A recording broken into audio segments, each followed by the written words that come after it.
Assalamualaikum warahmatullahi wabarakatuh. Saya Pinkan Rahmadona dengan NIM 2023143637 dari kelas 2Ki, Prodi Pendidikan Guru Sekolah Dasar, Fakultas Keguruan dan Ilmu Pendidikan.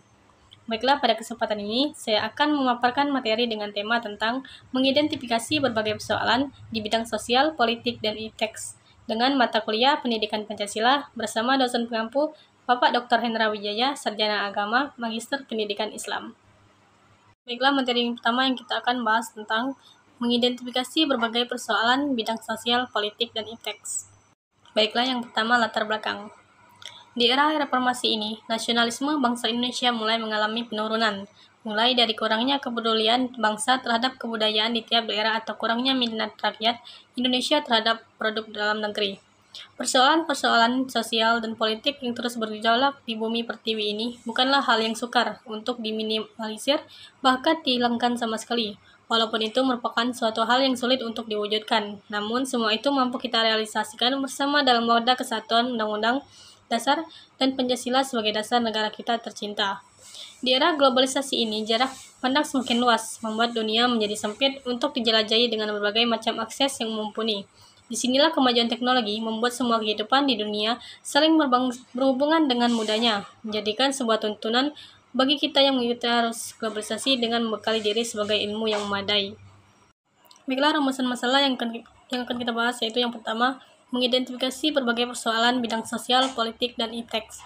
Kedua, mengaplikasikan paradigma Pancasila dalam berbagai bidang kehidupan. Ketiga, mengevaluasi persoalan bidang sosial politik untuk proyeksi Indonesia baru.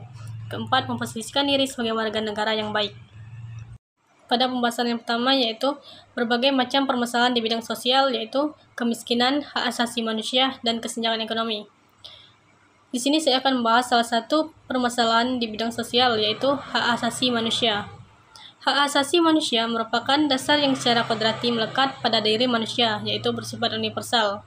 Oleh karena itu, harus dilindungi, dihormati, dan tidak boleh dirampas oleh siapapun. Dan hak asasi manusia ini merupakan anugerahnya yang wajib dihormati, dijunjung tinggi, dan dilindungi oleh negara, hukum, pemerintah, dan setiap orang demi kehormatan serta pelindungan harkat dan martabat manusia. Masalah pelanggaran hak asasi manusia ini seperti perdagangan manusia, kekerasan domestik, dan penindasan politik yang masih banyak terjadi. Dampak pelanggaran hak asasi manusia ini yaitu mengurangi kualitas hidup individu dan menciptakan lingkungan ketakutan dan ketidakadilan. Yang kedua, permasalahan di bidang politik. Yang pertama yaitu pada demo akibat kecurangan pemilu. Masalah politik merupakan masalah yang terjadi pada pemerintahan yang bersifat umum, di antaranya seperti pada kegiatan pemilu tahun lalu. Banyak sekali partai yang merebut untuk menduduki kursi presiden, terkadang dilakukannya persaingan yang secara tidak sehat, seperti bentuk kecurangan suara dan saling menjatuhkan satu sama lain. Tentunya dari berbagai masalah sosial ini yang terjadi di masyarakat maupun pada pemerintahan dalam bidang politik menyebabkan berbagai dampak sosial yang terjadi seperti korupsi, kolusi, dan nepotisme, demonstrasi, dan lain-lainnya. Dan yang ketiga, permasalahan di bidang iptek. Tentunya berbagai macam permasalahan di bidang iptek yaitu lemahnya peran pemerintahan, kedua, sarana dan prasarana belum memadai, ketiga, kualitas sumber daya manusia rendah, dan keempat, teknologi rendah. Di sini saya akan bahas salah satu permasalahan di bidang iptek, yaitu sarana dan prasarana belum memadai.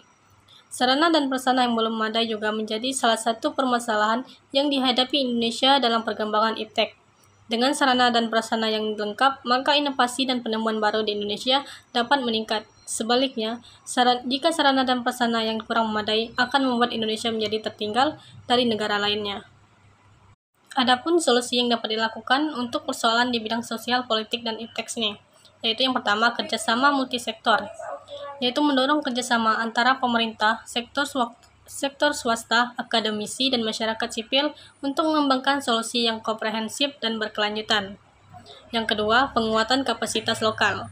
Meningkatkan kapasitas lokal melalui pelatihan, pendampingan, dan akses ke sumber daya.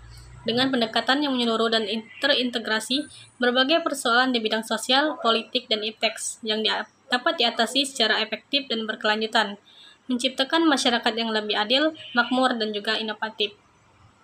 Pada materi kedua, kita akan bahas tentang mengaplikasikan paradigma Pancasila dalam berbagai bidang kehidupan. Yang pertama yaitu cara mengaplikasikan paradigma Pancasila dalam berbagai bidang kehidupan. Yang pertama pada pendidikan. Kurikulum pendidikan harus mengintegrasikan nilai-nilai Pancasila seperti toleransi dan juga gotong royong. Kedua, politik. Kebijakan politik harus mencerminkan prinsip-prinsip demokrasi yang berkeadilan dan berkeadapan. Ketiga, ekonomi. Pembangunan ekonomi harus mengutamakan kesejahteraan seluruh rakyat.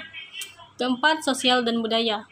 Masyarakat harus mengembangkan sikap toleransi dan saling menghormati antar kelompok, etnis, agama, dan juga budaya. Dan yang terakhir, hukum dan keadilan. Sistem hukum harus berlandaskan pada keadilan bagi semua warga negara tanpa diskriminasi. Selanjutnya, pada materi ketiga kita akan bahas tentang mengevaluasi persoalan bidang sosial politik untuk proyeksi Indonesia baru. Evaluasi beberapa persoalan dalam bidang sosial dan politik dan proyeksi ke depan. Yang pertama, pada kesenjangan sosial dan ekonomi. Indonesia menghadapi kesenjangan yang signifikan antara kelompok kaya dan miskin. Kedua, korupsi. Korupsi tetap menjadi masalah besar di Indonesia. Praktik korupsi yang meluas menghambat pembangunan dan melemahkan kepercayaan publik terhadap institusi pemerintah. Ketiga, radikalisme dan intoleransi. Isu radikalisme dan intoleransi agama merupakan ancaman bagi keharmonisan sosial di Indonesia. Konflik antar agama dan antar kelompok etnis dapat mengganggu stabilitas nasional. Keempat, keterlibatan politik dan demokrasi. Partisipasi politik masyarakat masih kurang optimal, banyak warga yang apatis terhadap proses politik dan pemilu yang dapat mengurangi kualitas demokrasi. Kelima, keadilan gender dan kesetaraan masalah gender masih menjadi tantangan terutama dalam hal representasi perempuan di bidang politik dan ekonomi, serta kekerasan terhadap perempuan. Yang terakhir, materi keempat tentang memposisikan diri sebagai warga negara yang baik. Baiklah, kita ketahui terlebih dahulu apa itu warga negara yang baik. Jadi, warga negara yang baik adalah individu yang memahami dan melaksanakan hak dan kewajibannya dengan penuh tanggung jawab. Mereka berpartisipasi aktif dalam kehidupan berbangsa dan bernegara, mematuhi hukum, menghormati perbedaan, dan berkontribusi positif terhadap masyarakat. Adapun tanggung jawab kita sebagai warga negara yang baik. Yang pertama yaitu membayar pajak. Memenuhi kewajiban finansial terhadap negara sebagai bentuk kontribusi terhadap pembangunan. Kedua, menghormati simbol-simbol negara. Menghargai dan menghormati lambang, bendera, dan lagu kebangsaan. Ketiga, menghormati hak asasi manusia, yaitu menjunjung tinggi hak asasi manusia dan membantu menegakkan keadilan sosial. Selanjutnya, cara memposisikan diri sebagai warga negara yang baik, yaitu yang pertama, melalui edukasi dan penyadaran. Terus belajar dan meningkatkan kesadaran tentang hak dan kewajiban sebagai warga negara. Kedua, menjaga hubungan baik dengan sesama, yaitu membangun hubungan yang baik dengan tetangga maupun komunitas. Ketiga, partisipasi dalam kegiatan masyarakat, seperti mengikuti pemilihan umum dan menjadi pemilih yang cerdas. Dan yang terakhir, kepemimpinan dan keteladanan, yaitu menjadi teladan dalam perilaku sehari-hari, menunjukkan sikap jujur, adil, dan juga bertanggung jawab. Baiklah, kesimpulan pada materi ini yaitu menjadi warga negara yang baik bukan hanya tentang mematuhi hukum, tetapi juga tentang berpartisipasi aktif dalam membangun masyarakat yang lebih baik. Ini melibatkan tanggung jawab sosial, partisipasi dalam kehidupan publik, dan penghargaan terhadap perbedaan. Setiap individu memiliki peran penting dalam menciptakan negara yang makmur dan adil. Dengan memahami dan melaksanakan tanggung jawab kita sebagai warga negara, kita dapat berkontribusi secara positif terhadap kemajuan Indonesia baru. Baiklah, mungkin itu saja materi yang dapat saya sampaikan. Sebelumnya saya mohon maaf apabila ada kesalahan kata. Saya ucapkan terima kasih. Wassalamualaikum warahmatullahi wabarakatuh.